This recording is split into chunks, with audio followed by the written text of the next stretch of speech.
Hi, and welcome to the Quilting Life podcast. I'm Chelsi Stratton from Chelsi Stratton Designs. And I'm Sherri McConnell from A Quilting Life. And today's podcast episode is Monday, May 8th. We are happy to be here. It is May, you guys. It's May. I can't believe it's gonna be May. So Billy's so mad at me right now. I had to do it. It's all right. It's your reputation. Thank you. Is that a song that I don't know? Mother. Okay, sorry. Mother in sync. Oh, come on. okay. And I do have the original CD that Mom bought me. So very good stuff. Well, happy May. So. Yeah, this is episode 82. And we just want to start out by mentioning our sponsor, Cozy Earth. And we are grateful to have them. We love that we can get a good night's sleep with Cozy Earth because their products are made from ethically sourced viscose from bamboo, and their bedding is naturally breathable and temperature regulating. And we just want to let you know that this is also a product that has been featured on Oprah's Favorite Things several different times, and we love all of the products that we have. And all products do come with a 10-year warranty, and be sure to use the code AQuiltingLife for 35% off of anything from their site. Okay. Yeah. So today, Mom has the quilts, and it's so bright and cheery in here with these. I'm very excited. And yeah, this is just adorable. Oh, love it so much. I know we popped up a picture of it last week, but it is so pretty, and I still have it here. I'm going to be sending it back to Nancy, who made it, very soon. But I thought it deserved to be on the wall. It deserved to be on the wall. So her piecing is just... It's just gorgeous. Gorgeous. I love this quilt. So this is my Home Sweet Home pattern, which came out with our Favorite Things collection, and I made it, my version is very Christmassy. But Nancy used a combination of Simply Delightful mixed with Emma, and also there's a little bit of Harper's Garden in there. So you have to look to find a few little. It's on the house. So too. Yeah, there's a few little pieces of that. Oh.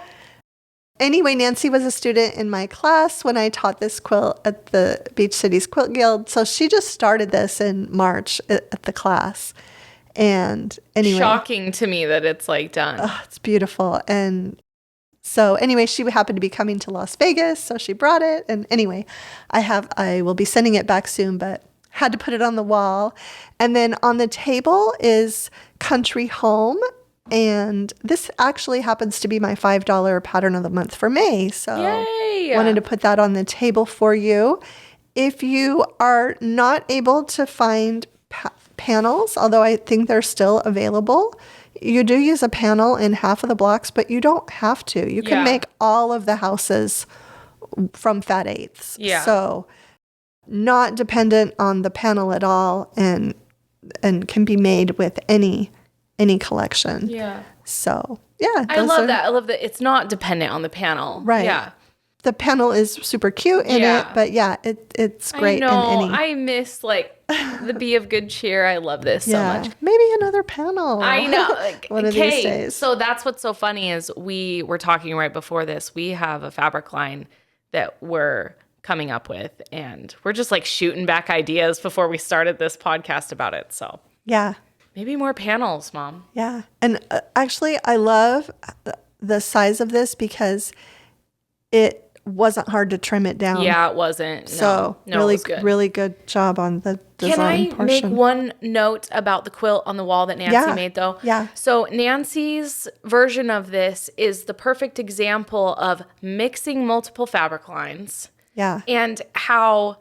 So Mom's was in Favorite Things, just how different it is by using different fabrics. And that even though Mom designed it using Christmas-inspired fabrics, it is so perfect for spring. Yeah. Perfect. Yeah. So I love that she did that, and this is the perfect example for people who want to see a different version. I love it. I love it. No, it was always my intention to remake the quilt. Really? With fabrics like this. But then when she was making it, I was just like, oh, I can show yours, you know? Yeah. Yeah, I love it. Yeah. Super cute. Okay. I also wanted to address really quickly, I've had a few questions and I even answered a couple of emails about the sewing cabinet that you can often see. It's when we put the camera on Billy, right? Mm-hmm. Yeah. So, it's behind me, behind my left shoulder. Yeah. So my Juki, which is my backup sewing machine, is in that cabinet. But just a little story about the cabinet. My mom got that cabinet with a Singer sewing machine that she purchased in the very early 1970s. So that cabinet is over 50 years old. And when I was 10, she got a new sewing machine, and I'm trying to remember exactly how this works. She got a new cabinet and a new sewing machine, and she gave me a sewing machine, and it didn't really fit perfectly in that cabinet, but it worked. And so I kept that. That was my sewing machine for many, many years until I got my first Janome, which was probably in 1996 or 97, something around there.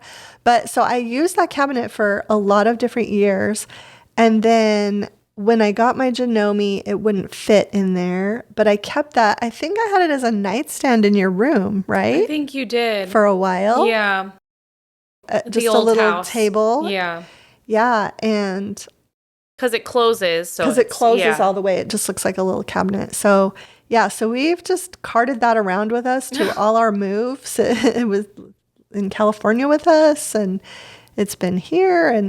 And anyway, about a year ago or so, I bought that Juki, and I didn't know where I was going to put it. And lo and behold, it fit like a charm, almost like the cabinet was made for the Juki. It's the perfect height. And that's because Juki is supreme. So it's just been awesome to have the cabinet have a sewing machine in again after probably about 15 years of not having a sewing machine or longer. I'm like all sad to hear that the Juki is your backup machine, because the Juki is the machine that's the same machine that I use. Right. But now I'm almost thinking, why don't I just come over and we can sew together this next week on this, and I can use the Juki because I'm so familiar with it. Yeah, that would be really good for it. Mom, and you could enlighten me a little bit on. Yeah. Because I'm not really good with threading the. Oh, really? Yeah. Or filling the bobbin. Oh my goodness. Yeah, so you should do that. Yeah, and you have a better ironing station than me at home. So, I mean. Yeah. We have a lot of sewing that we're going to be doing this month. Yeah, so we should do that. Yeah, we should do that. Day. Oh my goodness, you make lunch. Put something in the crock pot and just sew so we don't have to worry about food. I love it. Okay. So it's about 50 years old though, you said, right? It is. Yeah. It is over 50 years old. Okay. Because some people asked if it was an antique, but it's definitely not that old. She could have possibly gotten it in the late 1960s, but... It's in such good condition. Yeah. Wow. Awesome. Yeah. Okay, well, we have another follow-up to 2 episodes ago with our trivia episode. And last episode, I read an email about the drunkard's path. And that listener who wrote in was sure to mention, like, she wasn't telling us, okay, this is where the drunkard's path came from. She was very much, this is a debated topic in quilt history. So I think that's important to point out first, because we had another person write in, and I'll go ahead and read this email. It's also a little bit on the drunkard's path history, and me being a history major, I find this stuff fascinating. So she says, let me first say, hi, Sherri, Chelsi, and Billy. Let me first say that I enjoy your podcast and especially love the relationship Sherri has built with her children. I think it's something for others to aspire to. And she said, I generally watch on YouTube, but was getting caught up listening on my drive home from Quilt City, Paducah, right? Yes, you said it right. And laughs. And she said she laughed so hard at Billy's pronunciation. While there, I took the quilt appraisers classes. One thing they cautioned us about was to not get caught up in the romance. So when I heard the story about the drunkard's path block, I had to look it up myself. AccuQuilt has a pretty good history of it on their blog, and then she left a link on there for us as well. And so she says, and according to this link, the block dates back to the ancient Egyptians. She said Barbara Brackman dates it to 1039, so 1039 AD.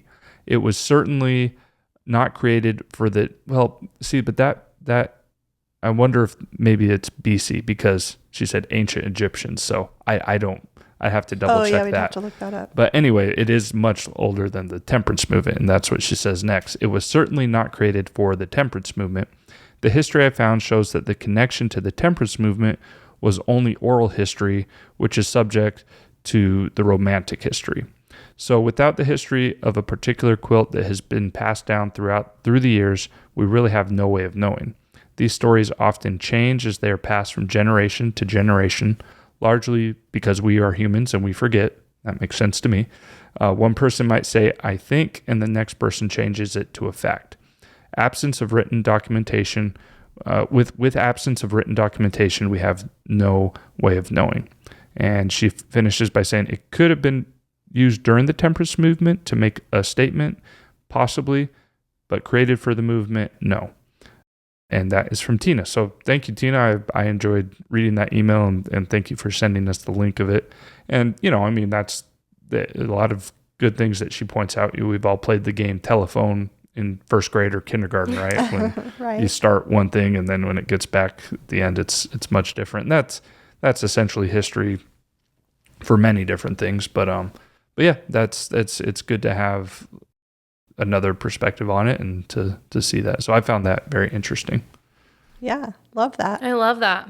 Telephone. Yeah. But, It's true, though. but like she said there, it doesn't mean that the temperance movement could not have used it for a statement as well. So maybe there was like a reemergence of it or whatever. But it didn't originate from there. So Yeah.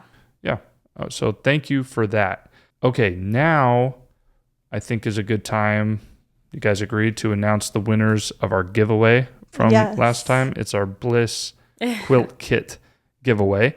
And I actually pre-recorded that selection because it'd just be easier to do not in the middle of it. And so I'll go ahead and jump to that right now. Okay, and now we will select our 3 winners for our Bliss Quilt Kit giveaway. And as you should be able to see on the screen here, I've pasted last episode's URL into our random comment picker. And we're going to go ahead and do that right now. And this was the most commented video that we've ever had on the YouTube channel. So thank you for everyone that left a comment and entered today's giveaway. And we had 1,138 total comments, and that's not even including the replies. So thank you for everyone that submitted a comment for this. So we'll go ahead and pick our 3 winners now. Our first one is Pam Reed. Congratulations. She said, Bliss, my happiness is that even though I suffer from a MD, I still have vision enough, so there is nothing in the world that makes me happier in quilting, and I love to watch your podcasts. Thank you so much for all you do. So congratulations, Pam. We will message you in the comments and give you the information for what you need to do in order to receive your quilt kit. So we'll go ahead and pick another one now. And this is Candace K. She said, Bliss, I'm getting so much joy out of digging into my fabric stash this year. So congratulations, Candace. And same thing for you. We'll message you in the comments. And for our last winner, we have Wendy Gerald Yeager. I hope I pronounced your last name right. If not, sorry, but hey, at least you're a winner. Bliss, my new long arm, got my first quilt top done. 99 to go, literally. So congratulations, Wendy, and congratulations to all of our winners. And like I said before, we will be messaging you, and congratulations on your new Bliss quilt kit. So now we'll go back to our episode. Okay, so we're back now with the winners. And so Mom and Chelsea, if you didn't hear, our winners are Pam, Candace, not my sister and your daughter, but another Candace, and Wendy. So congratulations to all 3 of you again. And Congratulations. And yes, we will. The giveaway is actually from Fat Quarter Shop. Yeah. So we really appreciate them. them for doing this, and they will be sending out those kits. Yeah. Awesome. We will get in touch with you. And then hopefully, if anyone, we got spammed again. I think I tried to clean it up as quickly as possible. And then I pinned a comment to the top of last episode letting you guys know that, again, if we ever do giveaways, if it doesn't come from our handle at Quilting Life, and we would never give you what they do, send a phone number or something. Some people were getting messages Something that they sketchy. needed to pay for shipping or call this number. No, that would never happen. Yeah. So we anytime never do that. we do a giveaway, you are not going to be required to pay anything. So those were completely spam. Yeah. And so, I mean, they took our little logo again, but it wasn't from us. So hopefully we know that. So we announced it here, and those are our official winners. Also, for my segment here, we just need to do that there's 3 episodes this month. The last episode of the month is going to be another listener question episode. So we have some questions in the bank back up again, but we can always use more, and we are always looking for great listener questions. So with this being the first episode of the month, if you have a question that you would like us to answer on the podcast, if you put that in the comments, start the comment out with the word question and, a colon, and then put your question there. That helps me search them and find them a little bit easier. And then we can build that bank up even more as we get ready for that episode at the end of the month. So thank you for everyone that has sent questions before. And again, if you have any others, then feel free to leave them in the comment section. Yeah, thank you. Okay, so Billy's going to actually introduce our topics for today. I thought these are really interesting. Okay, so we will start with topic 2 then, as requested by Mom. And so the first, that topic is, I wrote it out as Quilting Finds the Internet. I love the name of that, by the way. Yeah. Write a book. Yeah. The title is Quilting Finds the Internet. And, sometimes when I'm thinking of topics, I'm trying to think of something a little unique, something we haven't obviously touched on before. And for whatever reason, this past week, I was reading a lot of technology stuff or listening to it. And I was thinking, think of how technology has influenced quilting. And part of technology is the internet. So I'll go ahead and read a few things that I noted down here. So basically I said, prior to the internet, if someone wanted to learn how to quilt, they would almost certainly have to learn from someone else in person. And would you say, Mom, that that's a true statement prior to the internet? Probably. Yeah. I mean, that's how it happened from, back in the day, mother to daughter, and little sewing circles that were going, my great grandmother was in a quilting group, and that's how my grandmother remembers. She remembers being underneath the quilting frame while these women were quilting. Yeah. So, her grandmother's quilting group. So, because I'm thinking the only other possible way someone could learn would be by reading. Mm-hmm. However, to me, it seems that quilting is there has to be some type of in-person demonstration to really learn how to do everything, I would assume. Yeah. Rather than a book. Well, I don't know. Like, I learned how to bind a quilt from a really good book. It had great written instructions and great diagrams. So, yeah, I think books were probably integral to helping people for that. It would definitely, I think we could agree, would be easier to learn from another quilter in person. Yeah, right. For sure. Yeah. And my grandmother even tells me that, when the whole quilting revival kind of happened around 1976 with the bicentennial celebration and everything, my aunt invited my grandmother to take a quilting class, and that's how my grandmother got back into quilting after not having done it for decades. Yeah. Mm-hmm. So it was a class, an in-person class. It's way more personal. And that's what I mentioned was, you had to either learn from a family member or from a class. Mm-hmm. But now things have changed, obviously, because now with the access to the internet, anyone can start learning to quilt on their own because there's so many, blogs and videos available on the internet that you can access. So I was just going to ask you guys to discuss how, and I know, Chelsi, you started quilting after this already happened. Yeah. Mom began quilting prior to any quilting content, developing on the internet. Yeah. So I had, some more specific questions for Mom and then some specific questions for Chelsi, but why don't we go ahead and start with Mom? And the first question is, so how much, even prior to like videos taking off on the internet, how much did reading those quilt blogs that you first started finding help you progress as a quilter, 10, 15 years ago, whenever that was? Yeah, so that's a really great question. So I started making quilts after Chelsi was born, but before our youngest child was born. So in between 91 and 95, I started quilting. Whoa. Yeah, but I was making mostly smaller projects, baby quilts for your beds, wall hangings, stuff like that. And I was reading some books. I did start getting quilt magazines back then, but then around 2006, 2007, I started looking at the quilting blogs and started my own in 2008. But it just took everything incrementally, huge leaps, because here you were learning from people in Germany or Australia or New York or all around the country, and what fabrics they were interested in and what techniques they were doing and what quilts they were making. And so it was just sort of like having this international schoolhouse for quilting. And I just fell in deep for that.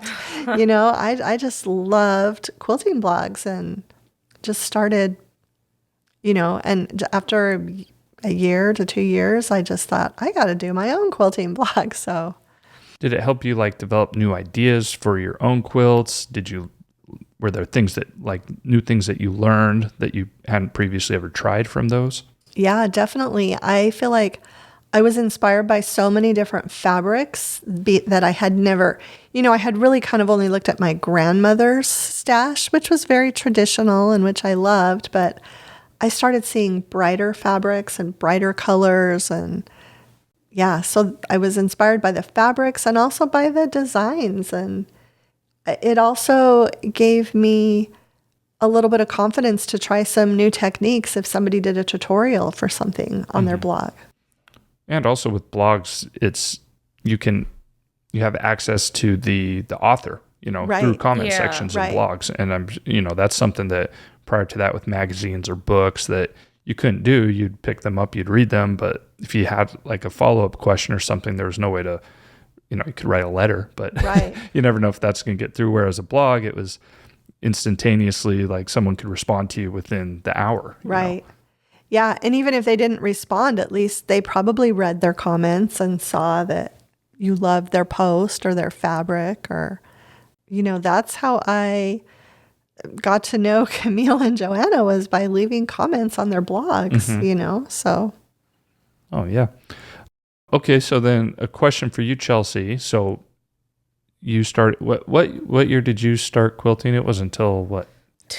2016, maybe? 16? Okay. So by then, YouTube is in full force. I mean, we had even done a couple YouTube videos prior to you ever, starting to quilt. So I know that you have used, obviously, you learned you had hands-on help with Mom, but you also the encyclopedia right here. but you also had YouTube available for things when you were just at home and didn't have time to go ask Mom, or even maybe some of Mom's videos and whatnot. So how did YouTube help you grow as you started quilting? So I'm going to be honest, when I first sat down to make my first official quilt, I was so stubborn. I thought, I don't need any help. I'm going to read this pattern. And I struggled, and I had called Mom.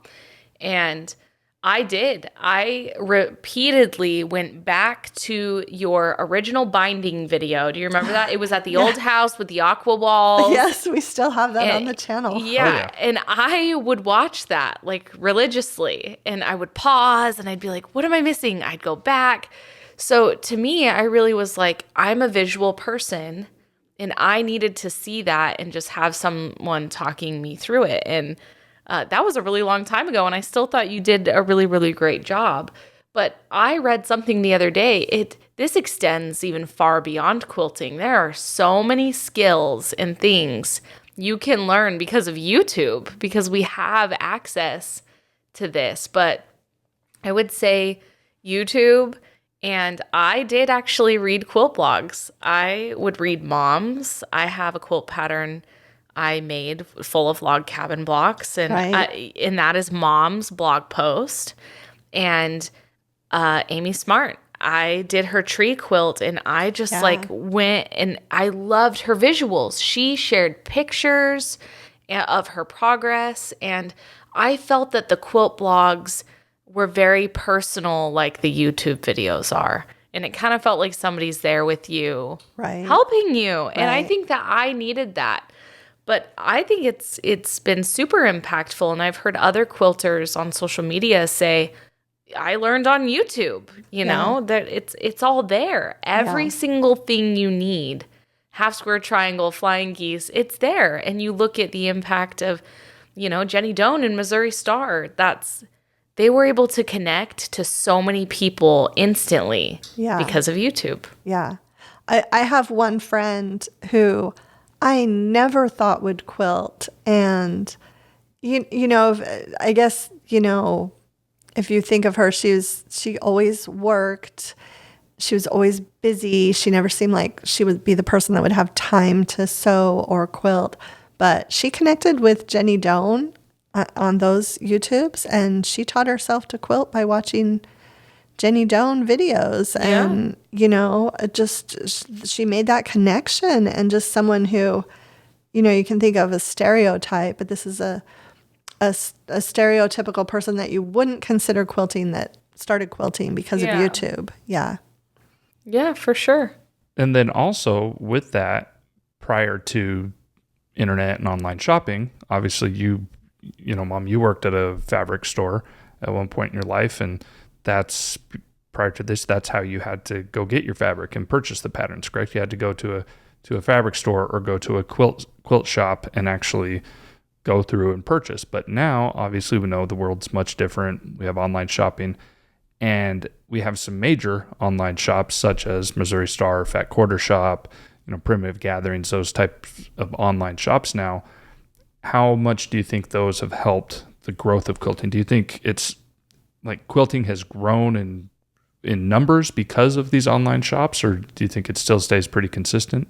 Oh, yeah. I mean, it's so easy to purchase online. Yeah. I remember when I finally had you two and my oldest daughter, my oldest three children in school, I could take my youngest, and it was an hour to get to a quilt shop, but he was into Pokemon cards. So it would be like, okay, if you go to this quilt shop with me and you're really good, I will get you Pokemon cards on the way home. Bribe. So he has a lot of Pokemon cards because Oh my I cannot wait to take that clip and send it to him.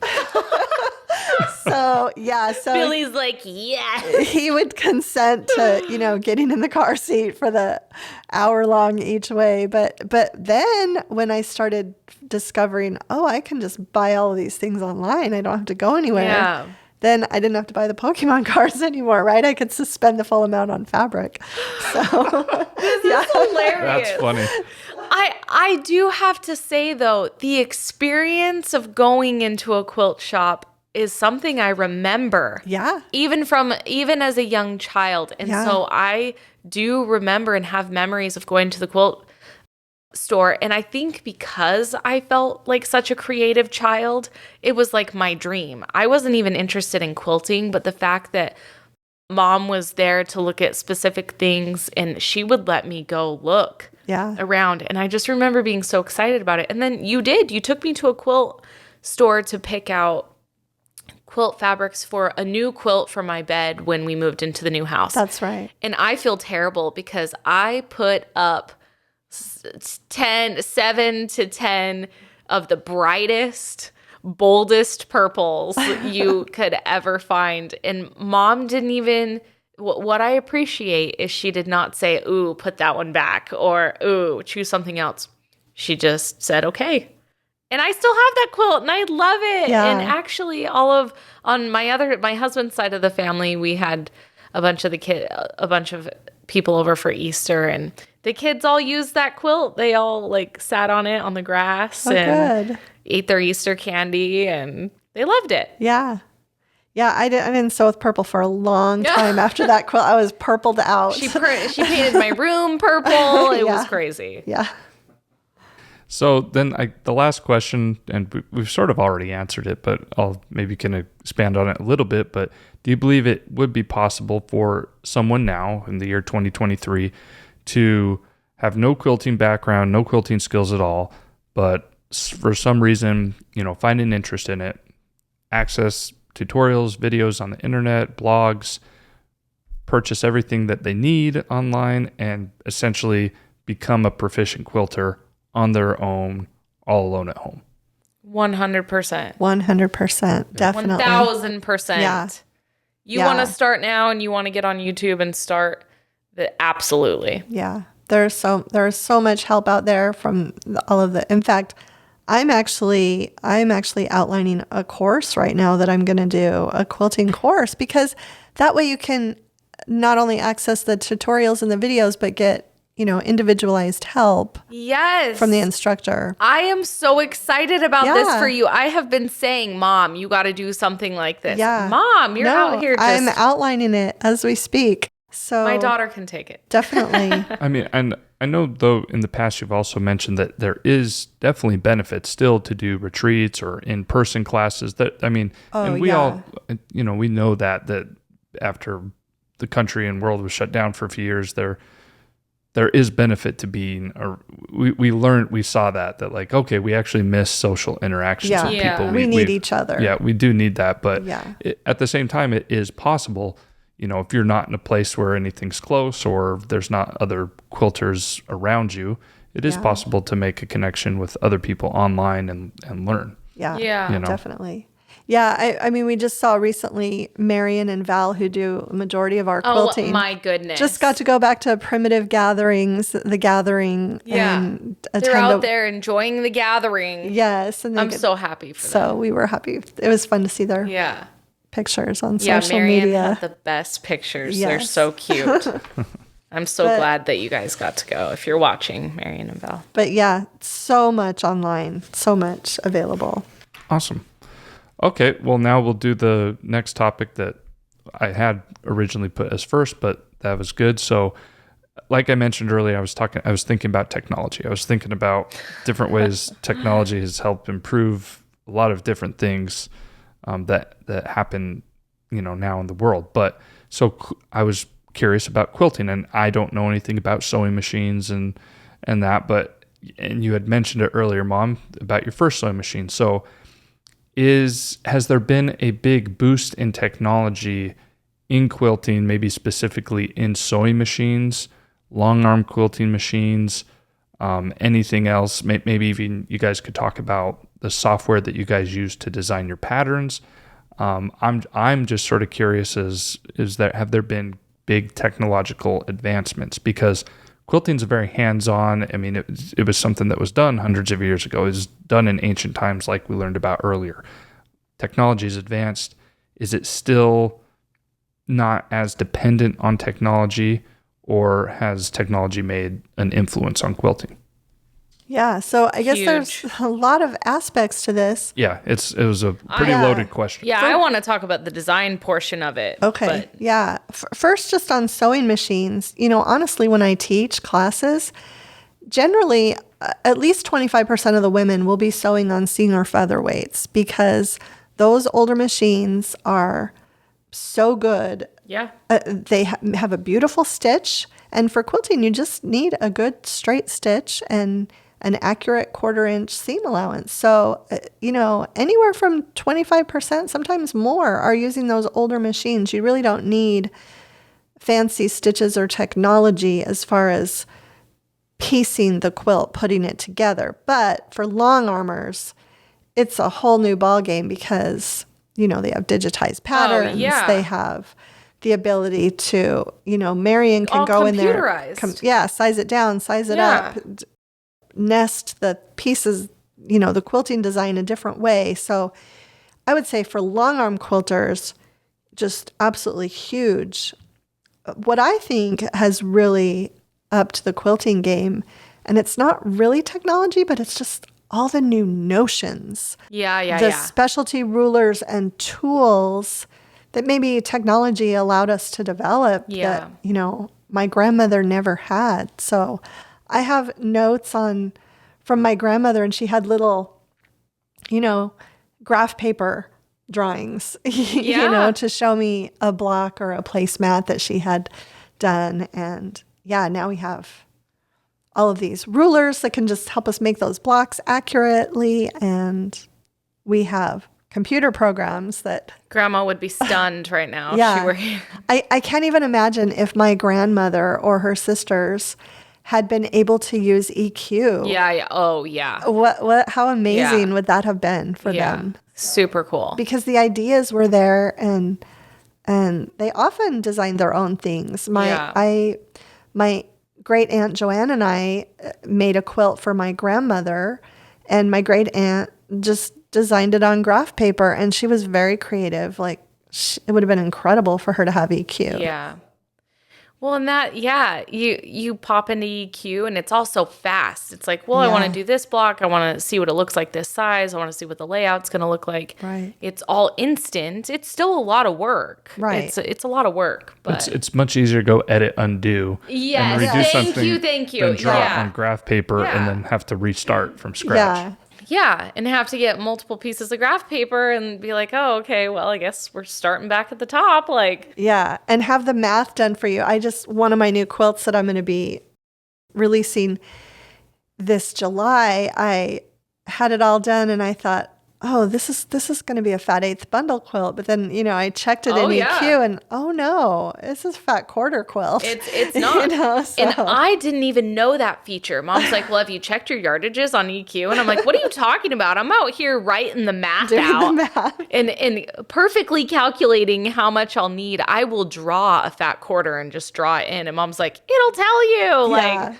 So I always check it myself too. I do too. And then I sew with what I have required on the pattern back, so that if I run out, then obviously I've got to change that before I publish it. Yeah, I'm so paranoid about it. Yeah.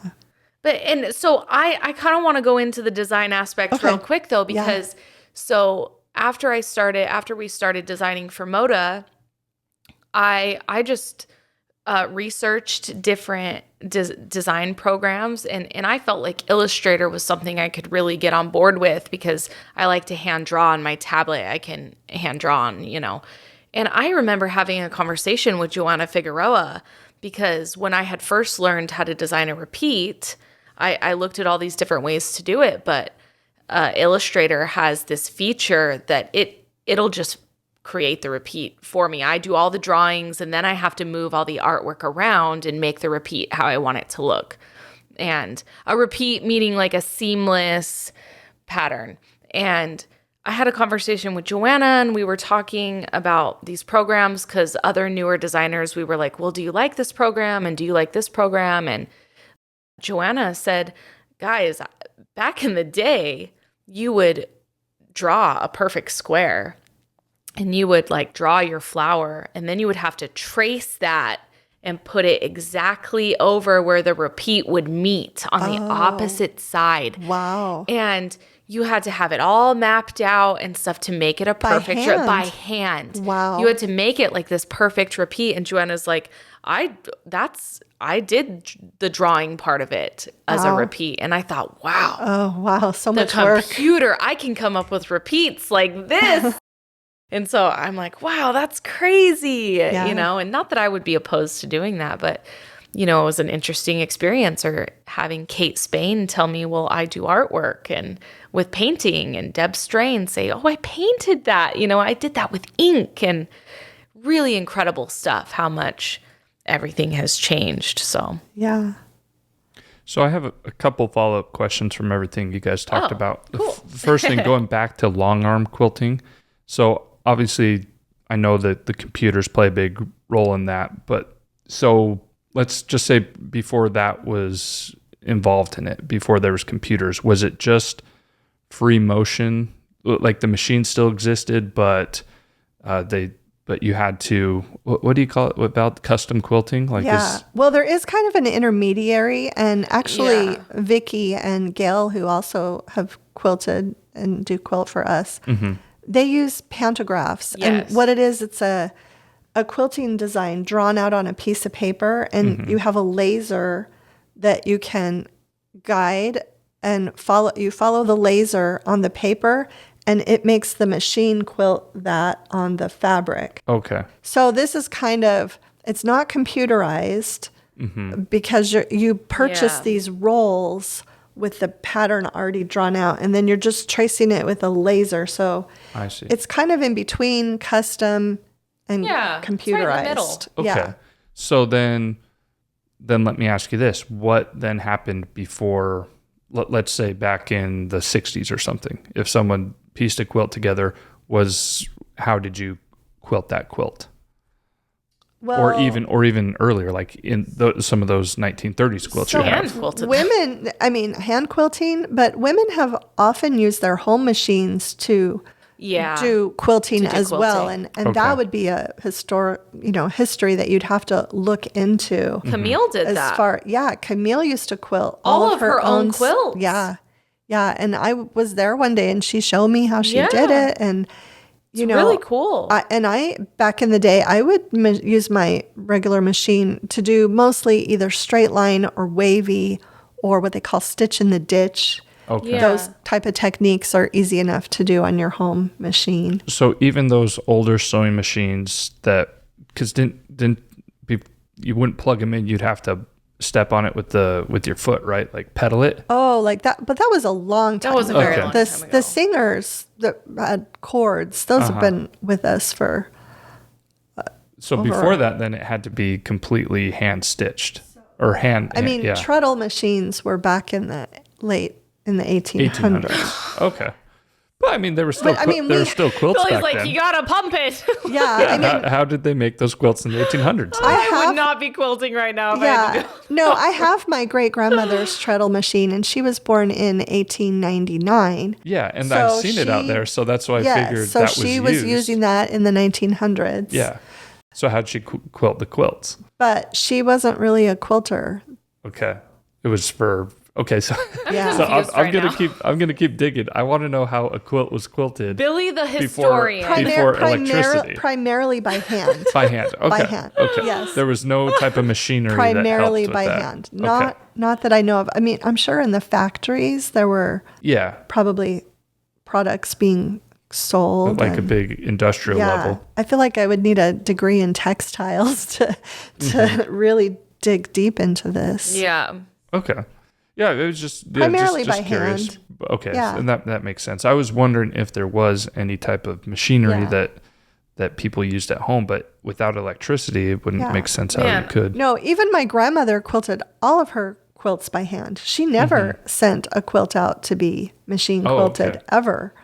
So And then what is it that you use? I have a memory of that when I was a kid. You had the things The and frame. you would the frame and Yeah. you put the quilt on. Is that quilting by hand or was that like a something else tie. a quilt. you can tie use it. that. Yeah, you can do that. You can use it to quilt by hand or to tie. or to tie? Or okay. to tie. Yeah. Okay. So that's another way to do it essentially. Yes. Man, after this conversation, I am so glad for technology. Yeah.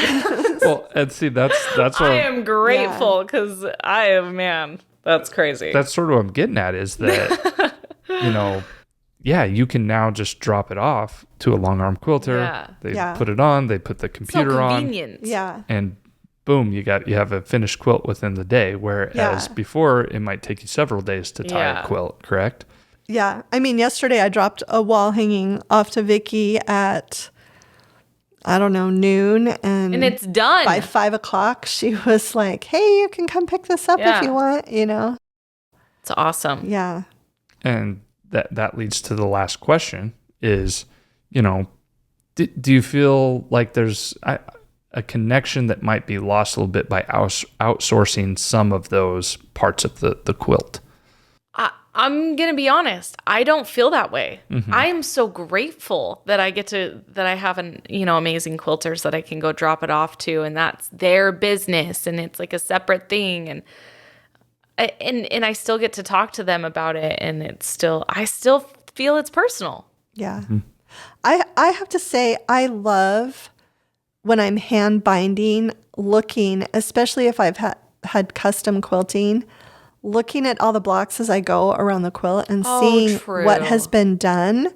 So I feel like that's how I connect, where maybe I've taken that to Val and she's done custom quilting, or even if I have taken it to Marion and there's this amazing digital pattern that I'm looking at when I bind it, I feel like I get that connection at that point, even though I've outsourced that. But I do like it does give me a great sense of accomplishment when I do sometimes quilt something on my machine, a pillow or something like that, or do the crosshatch quilting for a bag.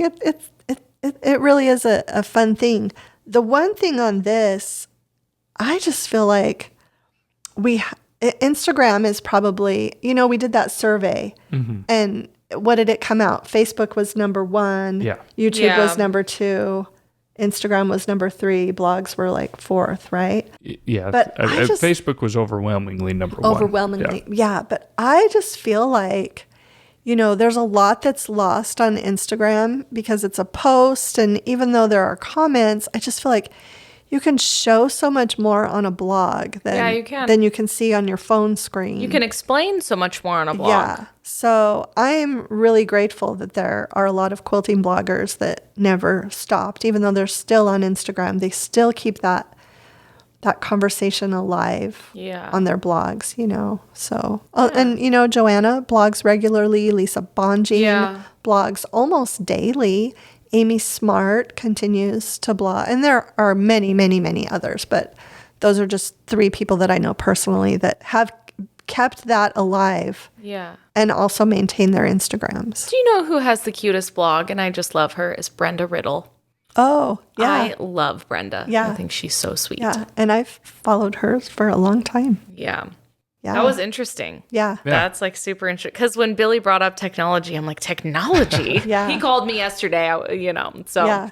I just have to say, in fact, Chelsi and I did a 3-way phone interview yesterday for an interview that's coming out. And I told Lindsay McCrae, who has a brand new fabric collection out right now with Moda also, I told her that Billy comes up with a lot of the comments for our podcast, and she seemed really surprised by that. Yeah. The topics. Yeah, that you come up with a lot of the, topics that then we can, prepare the content. But she, and we really appreciate that. And this was an example of that. A great topic that you came up with. Oh, well, thank you. Well, a lot of times it's just, I'm like, I wonder, I started thinking about, I'm like, well, I know that this is how you guys do it now. I'm pretty familiar with that, but I also know that it couldn't have always been like this because he lies awake at night pondering technology, quilting. Yes. Okay. Yeah. So our next podcast episode will air Monday, May 22nd. And we're just grateful for everyone for tuning in and listening in. We're excited for our giveaway winners as well. And remember to, if you have questions for the one following that. And then also next episode, I'm just going to put this out there that Chelsi keeps saying she has something really special, and I don't even know what it is yet. So it's for the next episode? Okay, you guys, I am going to preface this. You're just going to tease it, right? I'm teasing this. I have the most fun. I think that my ideas are so great. This isn't even anything to do with quilting, but it's something I'm doing. Is it a podcast topic or just like a portion of the podcast? It's just a portion of the podcast. Okay. And my husband thinks I'm crazy because I'm like, I'm not wearing my pajamas on the podcast. No, I don't know why I'm so excited about this, but I think it's hilarious. I think people are going to find it so great. All Billy's right. so worried right now. His face I'm is just like, curious. I'm intrigued. So I will just let you guys know that the podcast that's airing May 22nd, I have some fun things that involve Billy for that. Great. Okay. Oh, great. Okay. It's going to be so much fun, you guys. It's going to be really fun. Okay. Yeah. Well, we really appreciate you being here with us once again, and thanks so much for stopping by.